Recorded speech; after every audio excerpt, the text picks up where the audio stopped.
গত ৩১শে মে রাতে কর্মস্থল থেকে ফেরার পথে তরুণ ফটোগ্রাফার ফারহান তানভীর স্নিগ্ধকে মদ্যপ অবস্থায় থাকা কিশোর গ্যাংয়ের ৩ সদস্য গাড়ি থেকে নামিয়ে ছুরিকাঘাত করে। প্রাণে বেঁচে ফিরলেও এখনও সেই ঘটনার ক্ষত বয়ে বেড়াচ্ছেন তিনি।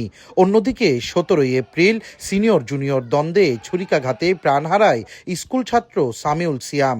সন্তান হারিয়ে শোকে ভেঙে পড়েছেন তার মা।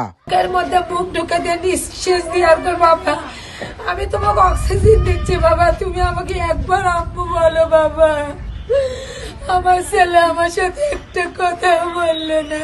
পুলিশদের আমরা মানববন্ধন বা আরো অনেক বিষয়ে আমরা জোর দাবি জানাইছি, কিন্তু পুলিশের কোনো অবস্থান দেখতেছি না।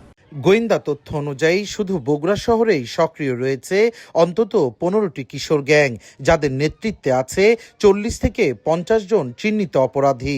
জেলা পুলিশের হিসাব বলছে ২০২১ থেকে ২০২৬ সালের মে পর্যন্ত জেলায় ৪৩০টি হত্যাকাণ্ড ঘটেছে।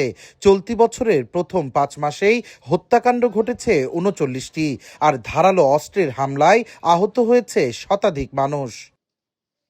অপরাধ বিশ্লেষকরা বলছেন, পরিস্থিতি নিয়ন্ত্রণে দ্রুত বিচার নিশ্চিত করার পাশাপাশি বাড়াতে হবে আইনশৃঙ্খলা বাহিনীর সক্ষমতা। অপরাধের যে সংস্কৃতি সেটাকে দূরে রাখার জন্য সেমিনার সিম্পোজিয়াম করতে পারে, বোঝাতে পারে, পাবলিককে সচেতন করতে পারে। আর পাশাপাশি আইন শৃঙ্খলা রক্ষাকারী বাহিনীকে আইনের যথাযথ প্রয়োগের মাধ্যমে শাস্তি এবং সংশোধনাত্মক কার্যক্রমকে বেগবান করতে পারে। সামাজিক সচেতনতা বৃদ্ধি যদি না করা যায়, পরিবারগুলিকে যদি এখানে তাদের যে একটা দায়িত্ব, সেই ব্যাপারটাই যদি অ্যাওয়ারনেস তাদের মাঝে না নিয়ে আসা যায়, তাহলে এটাকে কন্ট্রোল করা মোটেও সম্ভব। এদিকে পুলিশ বলছে, অধিকাংশ ঘটনায় অপরাধীদের শনাক্ত করে দ্রুত আইনগত ব্যবস্থা নেওয়া হচ্ছে। অপরাধের যে প্যাটার্ন যেগুলো আছে, আমরা এগুলোতে অবশ্যই আমরা কনসেন্ট্রেশন দিচ্ছি।